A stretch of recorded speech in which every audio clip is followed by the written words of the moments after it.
C'est cette mélodie de la lumière de Pâques que Dieu nous donne cette inspiration de pouvoir s'échanger ensemble. Là, vous êtes assis peut-être en famille, seul au travail, peut-être au marché. Là, vous êtes en train de vendre. Là, vous êtes en train de, peut-être vous êtes en train de marcher, vous êtes en voiture, vous êtes à pied, peu importe la position que vous occupez. Que Dieu vous salue.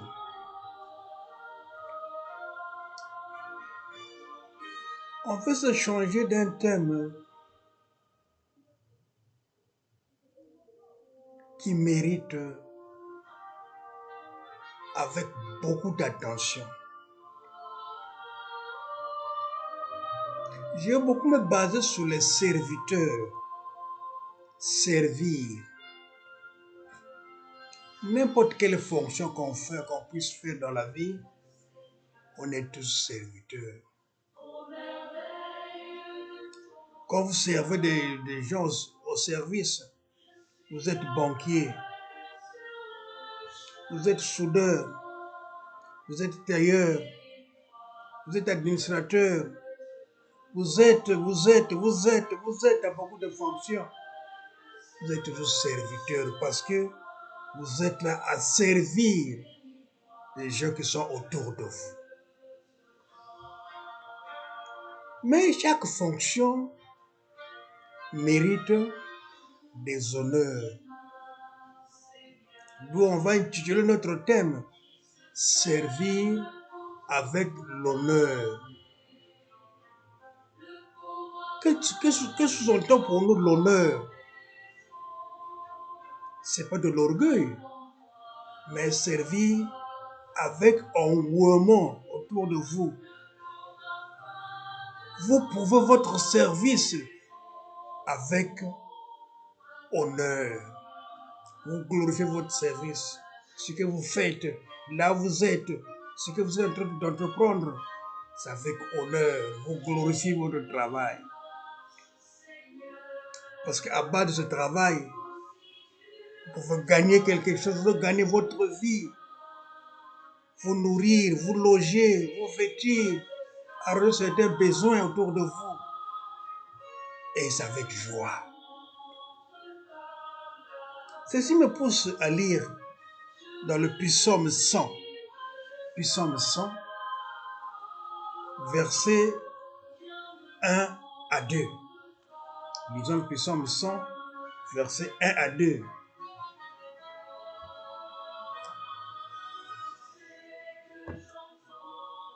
Poussez vers l'Éternel des cris de joie, vous tous habitants de la terre. Servez l'Éternel avec joie. Venez avec l'allégresse en sa présence. Et le verset 3, s'il faudrait un peu piocher sur ça aussi. Sachez que l'Éternel est Dieu, celui qui nous a fait et nous l'appartenons. Il nous appartient, Dieu nous appartient. Donc, tout ce que nous pouvons faire comme fonction, là où nous en sommes, servez avec joie. Servir avec joie. Qu'est-ce que servir avec honneur? Signifie accomplir ce devoir avec loyauté. Être loyal. Pour mériter l'honneur, il faut être loyal, intègre et le faire avec dévouement. Faire ces choses, faire votre travail avec dévouement, avec intégrité. Souvent, on place la mission et les autres avant soi-même. Quelquefois, nous-mêmes, on se sert avant de servir les autres, avant de remplir notre mission. On se sert nous-mêmes quelquefois. Mais pour avoir l'honneur, il faut d'abord servir les autres. Vous servez les autres et après, c'est vous qui venez en dernière position.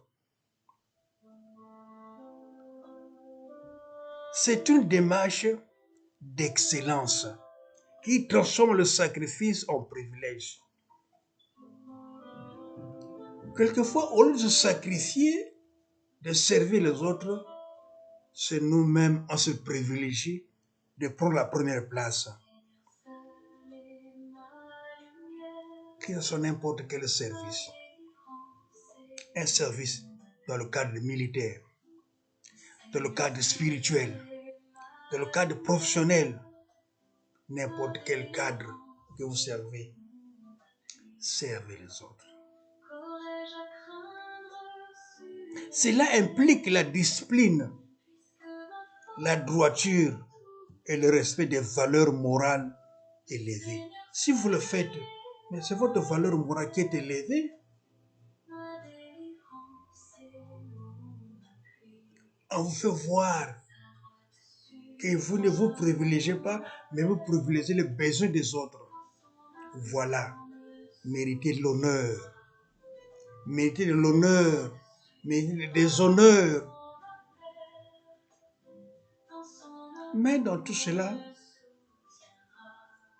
il y a des aspects clés. Il y a des aspects clés qui sont autour de nous. Quel aspect qu'on peut voir pour mériter l'honneur dans le service? J'avais parlé de l'intégrité et la loyauté. Agir de manière digne, juste et fidèle sans chercher la récompense. Ce qui distingue le professionnel de la sauvagerie. Quelquefois, nous, on oublie notre besoin, nos fonctions, notre rôle. On se privilégie et on cherche les pots de vin. Vous voulez faire ceci? Oui, mais il faut moyenner quelque chose. Il faut faire quelque chose. Au fond, le service nous demande d'agir par amour. Accomplir les besoins par amour.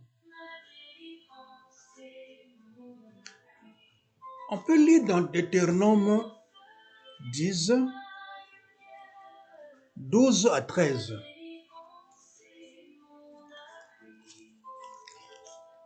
Deutéronome, je disais 10, versets 12 à 13. Qu'est-ce que ça nous dit? Maintenant, Israël, que demande de toi l'Éternel, ton Dieu, si ce n'est que tu craignes l'Éternel, ton Dieu, afin de marcher dans toutes ses voies, d'aimer et de servir l'Éternel, ton Dieu, de tout ton cœur et de toute ton âme. Si ce n'est que tu cherches les commandements de l'Éternel, si ces lois que je te prescris aujourd'hui, afin que tu sois heureux. Marcher dans toutes ces voies, d'aimer et de servir l'Éternel, ton Dieu, de tout ton cœur et de toute ton âme. Quand on aime Dieu, on aime le prochain. Ce que vous faites, ce que nous faisons dans le service, on est dans un milieu. Mais quand on sert les amis, les frères qui viennent autour de toi, mais c'est Dieu que vous servez. Vous faites ce qui est nécessaire, ce que Dieu veut autour de vous. Si Dieu vous a placé quelque part, c'est pour que vous pouvez faire sa mission. N'importe quelle fonction, je disais, que ce soit militaire, qu'elle soit spirituelle, qu'elle soit professionnelle, on est placé à la tête des personnes, c'est pour servir. Dieu ne peut pas descendre lui-même pour servir, mais il vous a placé pour que vous servez les autres dans de bonnes conditions. Et que ces choses-là se trouvent à l'aise, se voient à l'aise, se sentent heureux, parce qu'il y a quelqu'un que Dieu a placé autour de vous.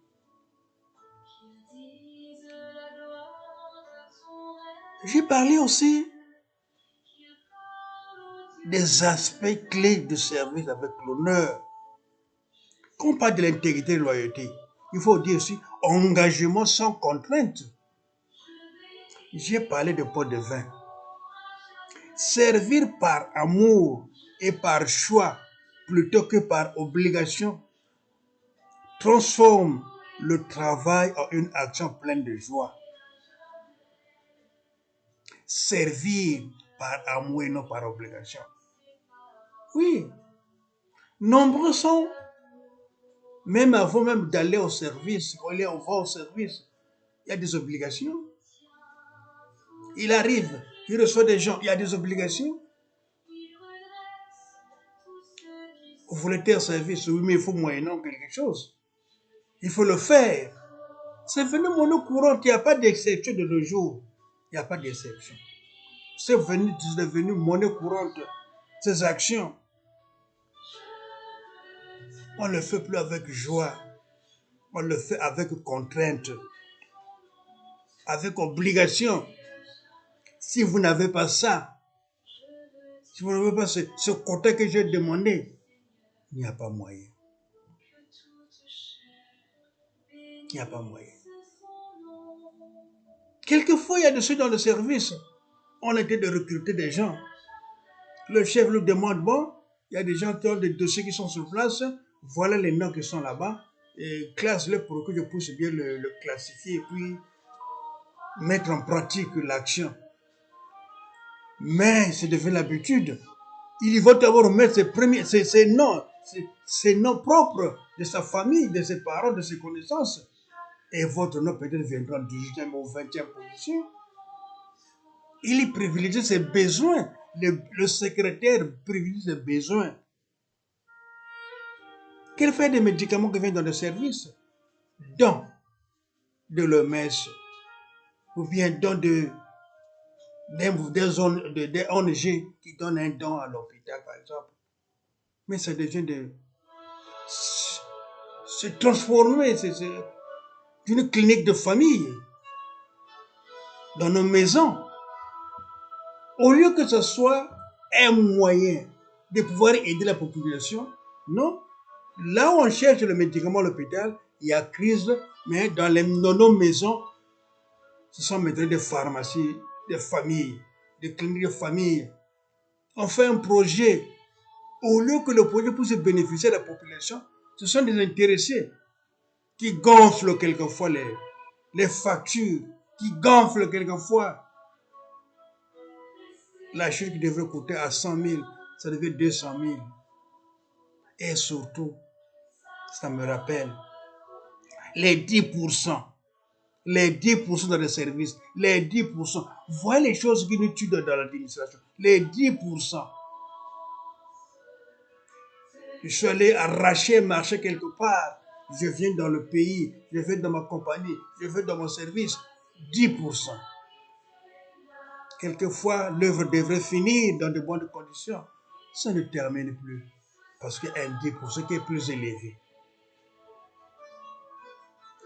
Oui. Quand on sert le Seigneur, quand on cherche l'honneur de Dieu autour de nous, il y a des principes de force pour avoir l'honneur. Il y a des principes de force. Hériter d'un courage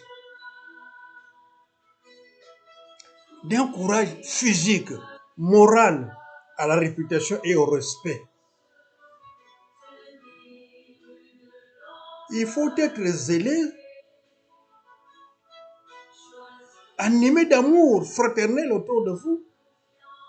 Si vous voulez faire quelque chose dans le service pour gagner votre boîte, votre compagnie, votre entourage, votre pays, votre ville, votre commune, votre zone, votre paroisse, votre poste, là où vous êtes. Mais il faut agir avec intégrité. Avoir l'esprit spirituel, être spirituel. Il faut toujours être animé d'un service spirituel. Quand un travail est bien fait, vous êtes rémunéré. Et par les gens, et par votre service, et par Dieu aussi. Dieu bénit. Dieu bénit. Un travail bien fait, Dieu bénit. Considéré comme un privilège, servir Dieu avec l'honneur se fait à travers l'obéissance, la foi et l'accomplissement de sa volonté. Quand on sert avec honneur, quand on cherche les honneurs du Seigneur, avec obéissance, avec la foi et l'accomplissement de sa volonté. On peut le lire dans Hébreux 12, 28. Hébreux 12, 28. Hébreux 12, 28. Qu'est-ce que ça nous dit? C'est pourquoi recevons un royaume inébranlable, montrons notre connaissance en rendant à Dieu un culte qui lui soit agréable, avec piété et avec crainte. La majorité des personnes qui veulent donner un rendement dans son service, là où il agissent par crainte de Dieu. Quelqu'un qui n'a pas la crainte de Dieu ne peut pas servir avec obéissance. Les gens s'en foutent, ils veulent voir leur privilégié, leur propre avoir avant d'aider les autres. Et voilà les choses qui nous sont chaque fois mis en arrière. Ça nous dégrade nos mœurs, nos savoirs, nos connaissances. Quelquefois, on est en train d'avancer des années, mais il n'y a pas de progrès. On se voit quelquefois, on fait des choses. Il y a toujours des tricheries à l'intérieur qui, quelquefois, ne peuvent pas nous laisser avancer au progrès. Ça diminue nos connaissances. Ça diminue nos progrès et ça retarde.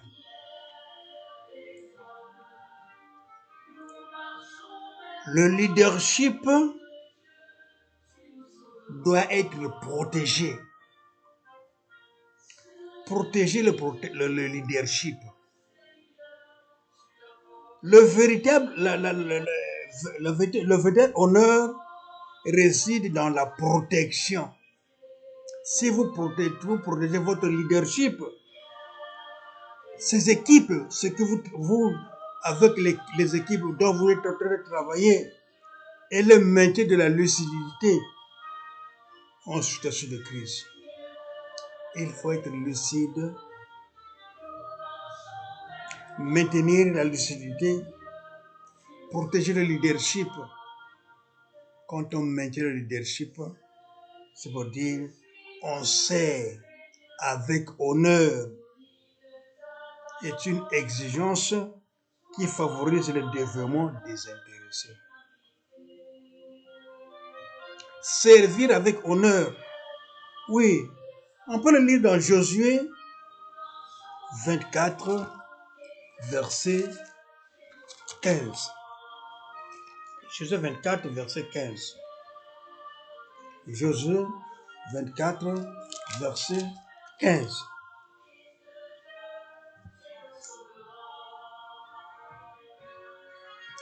Et si vous ne trouvez pas bon de servir l'Éternel, choisissez aujourd'hui qui vous voulez servir, ou le Dieu que servent vos pères au-delà du fleuve, ou le Dieu des Amoriens dans les pays desquels vous habitez. Moi, et ma maison, j'ai choisi de servir l'Éternel.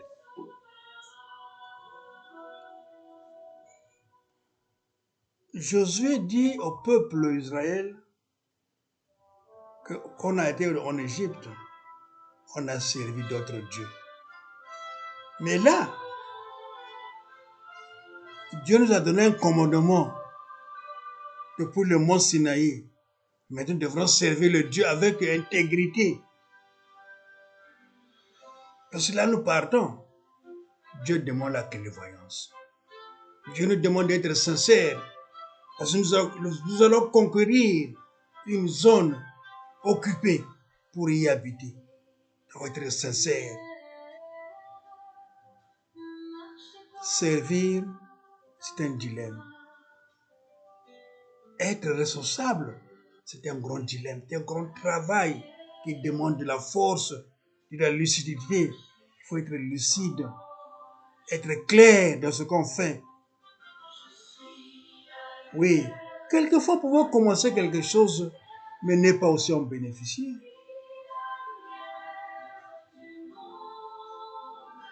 Si vous remarquez, parmi tout le monde qui ont quitté l'Égypte, qui ont été libérés depuis l'Égypte, seulement 2 personnes sont rentrées dans la terre promise. Donc on peut se dire que vous êtes en train de servir, mais quelquefois la réponse finale n'est pas bien. Autour de vous. Quelquefois vous n'êtes pas glorifié. Quelquefois vous avez travaillé avec difficulté, mais votre fin n'est pas bien. Vous avez opéré des miracles quelquefois autour de vous, mais votre fin n'est pas bien. Pourquoi?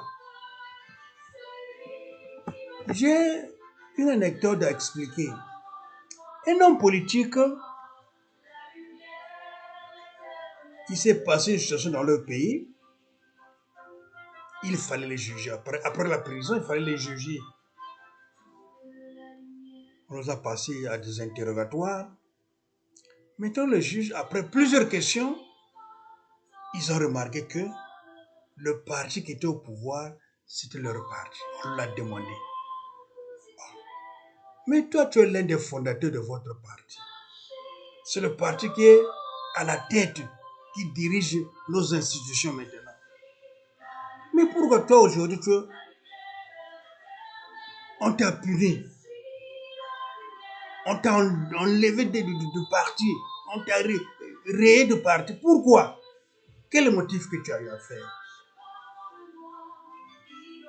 Quelle réponse a-t-il donné?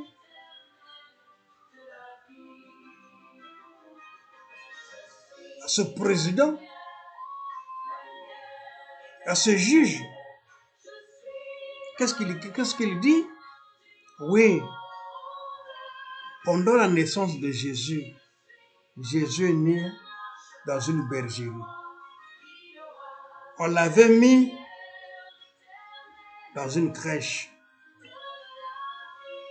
Et de là où mettaient, paissaient les animaux, les bêtes, même maintenant dans les églises. Je crois que dans la bergerie, il y avait présence des bêtes qui étaient là sur place, qui ont fait la naissance de Jésus. Quelquefois, certains n'ont pas bénéficié. Même maintenant dans nos églises, si on voit une bête rentrer dans nos églises, quelle sera la réaction des gens qui sont sur place?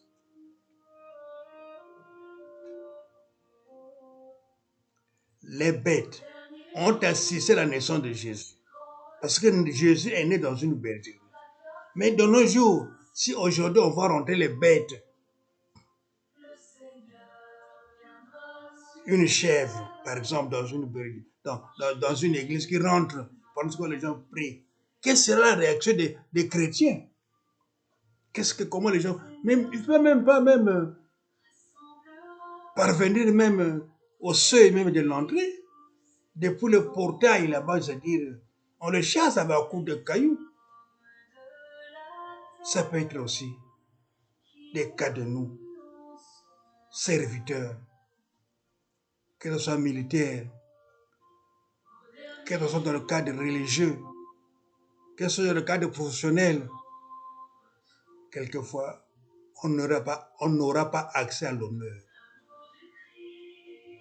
On sera quelquefois jeté, même chassé à coups de caillou, comme on fait chez les bêtes.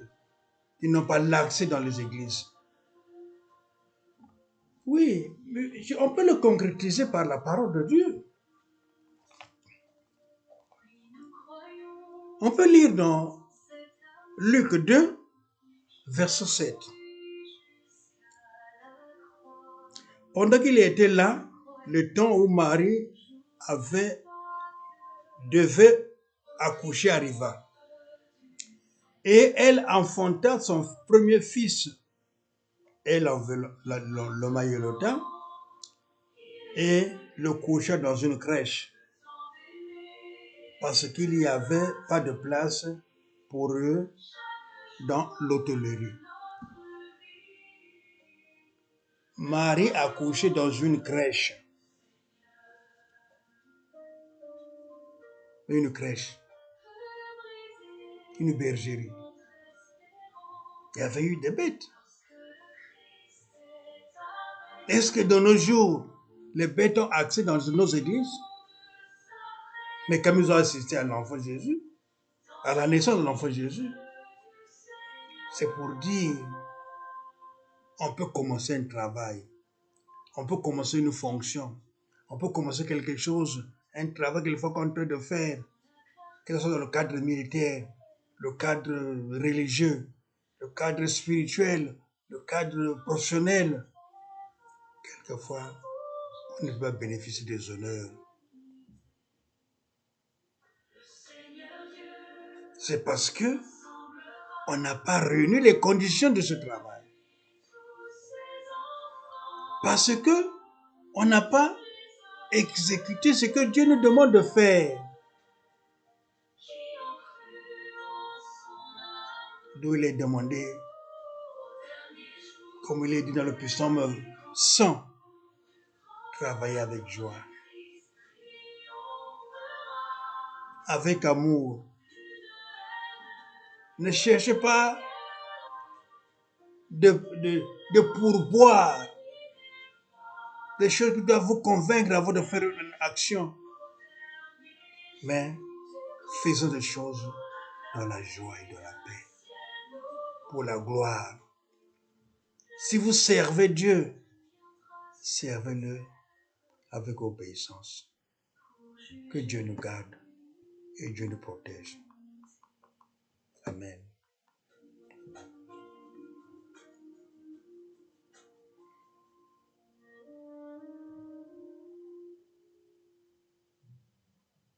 What's your biggest regret in your career? That I didn't start.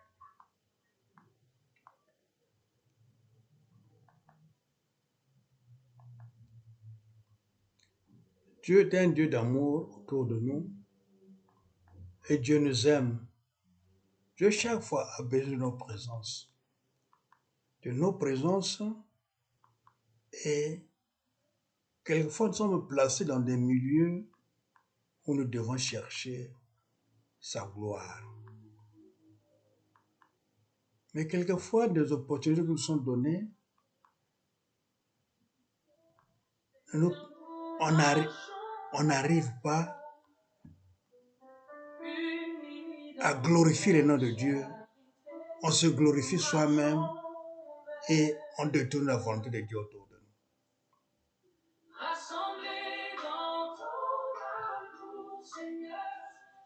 Que Dieu nous garde, que Dieu nous protège, afin notre début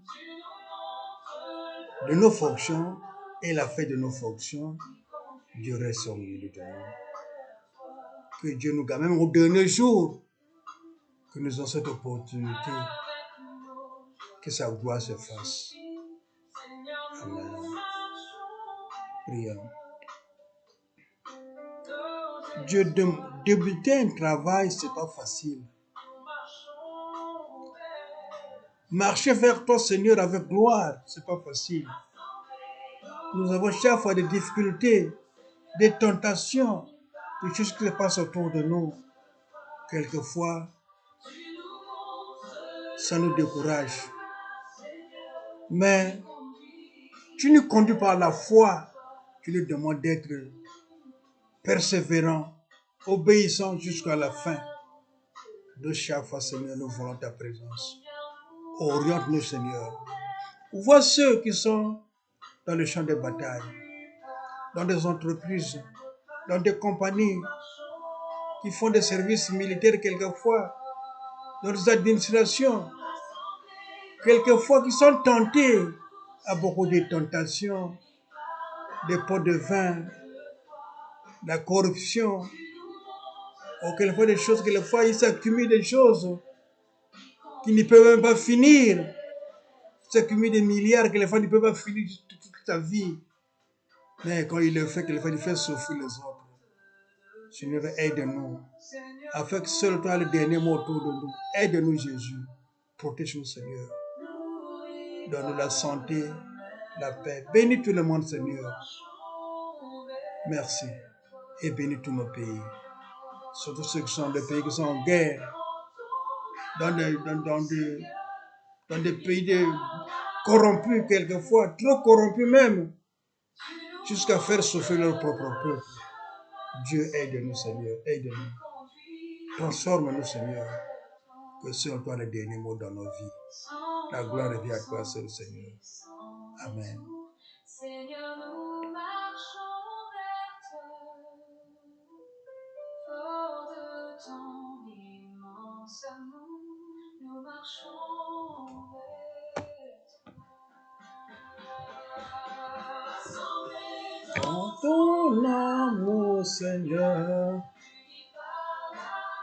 me faut. Je dois faire le chemin, Seigneur, aujourd'hui vers toi.